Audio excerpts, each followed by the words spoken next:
Hi, this is Tim of the 1916 Company. Welcome and thanks for logging on. If you love this watch, email us, Team Mosso at the1916company.com for purchase, pricing, and availability questions concerning this watch. Today we're discussing one of the most important models in the history of IWC. This is the IWC Portuguese Jubilee. It was part of a limited series of reference 5441, launched in 1993 for the 125th anniversary of the brand.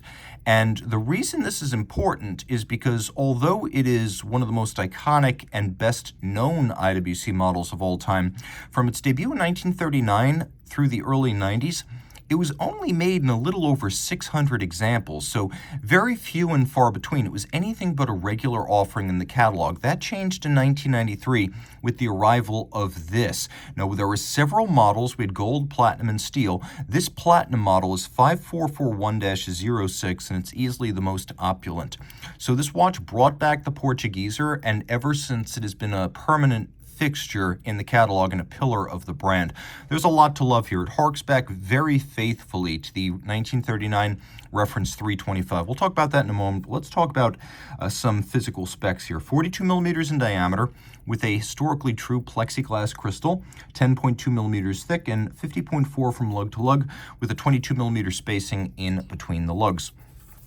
Throw this watch on the wrist, and you can see it wears beautifully. Now, the Portuguese is always supposed to be big. It's not supposed to be petite. When people whine on Hodinkey discussion threads about why it's not 38, guys, look elsewhere. The Portugieser was designed big from the beginning, and purposefully so. It was the original purpose-built, oversized dress watch. On my 16 centimeter circumference wrist, we're pushing to the limits here.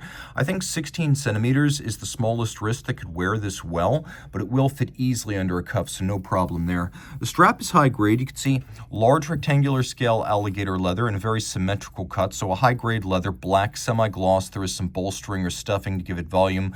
We've got a monotone stitch. We have sheer cut sides that are lacquered for refinement, calfskin on the bottom, no crimping, no gouging, brand new IWC factory strap. Taking a look at the buckle, you can see the little B for Bucelador, and then you can see that we have pre-1995 hallmarks on this. So take a little look right there. That hallmark, I believe, is a goat head. Ibex, I think. But the bottom line is that if this were a post-second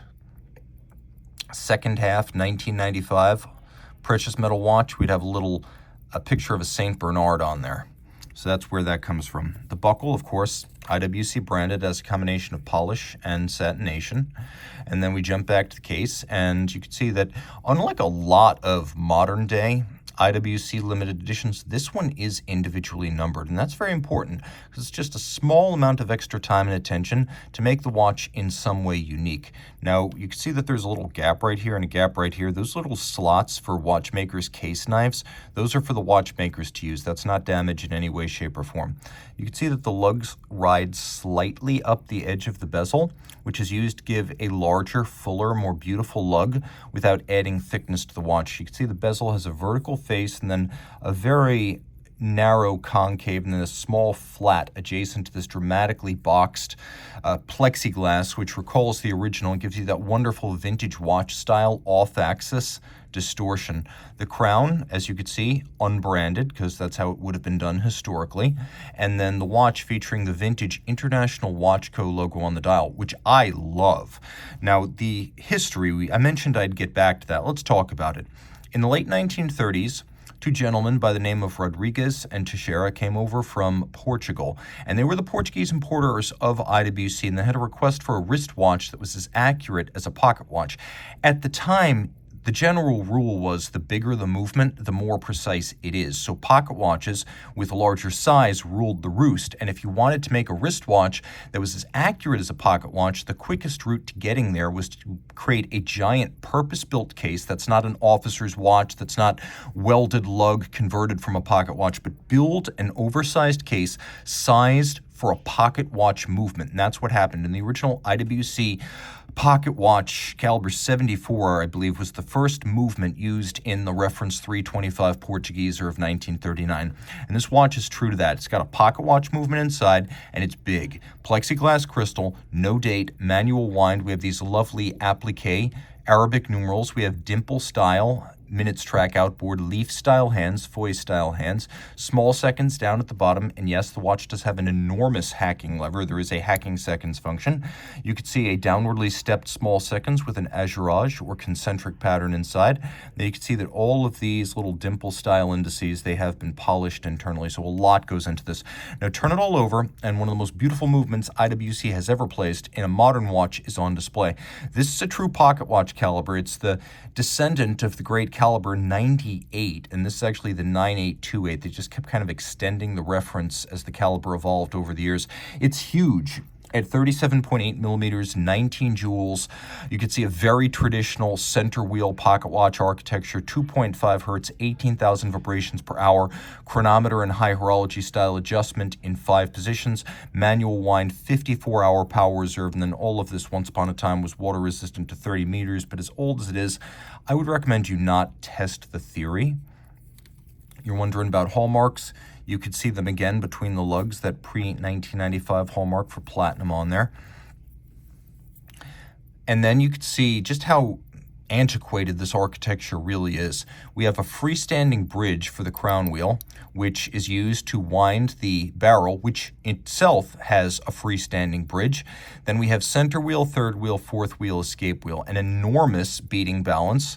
And you can see how that huge hacking lever right there stops the balance wheel, and then you can see an overcoil hairspring with a more centered mass than a flat hairspring. It allows this watch to keep better time in different physical orientations.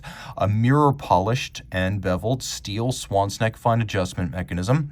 You can see we have a combination of a solarization on the ratchet wheel and then a sun ray on the barrel cover underneath. If you get really close to the individual wheels, I'm sorry, I know I'm shaking a little bit there, but you can see the wheels have been individually media blasted and then internally beveled, which is an extravagance you will not find on modern IWC watches. The stripes are beautifully aligned and laid down by a abrasive wheel. We have engine-turned perlage and at least 2 different sizes on the base plate. All screw heads are polished with chamfered slots in circumference, and then we have golden chaton into which the jewels are pressed. And this is old school 19th century pocket watch construction designed to remind you that IWC in 1868 was founded as a pocket watch manufacturer by the American F.A. Jones in German-speaking Schaffhausen, Switzerland, where it remains to this day. And back then, golden chaton cups would have been the way to set jewels. Other things worth mentioning, well, how about bevels? They're a little bit difficult to show here, but I think this is probably the best angle. They're truly rounded, mirrored, and hand-laid in a way you will not find on almost any modern-day IWC. You'll also find 1, 2, 3 sharp interior angles where those bevels meet in inward creases, and you'll find quite a few Geneva hallmark watches that don't have a single inward angle. This is stacked. This is also a very thin and fine movement, and if you were to look at some of the subsequent IWC Portuguese minute repeaters, you would see that this movement was used as the base so that a module could be added without creating a thick brick-like watch. So this is a really cool watch with beautifully preserved lugs. You can see it hasn't been excessively or unprofessionally polished. There's still a nice sharp break between polish and satin on all surfaces. An all-time great. Reach out to Team Mosso at the 1916company.com for purchase and pricing details.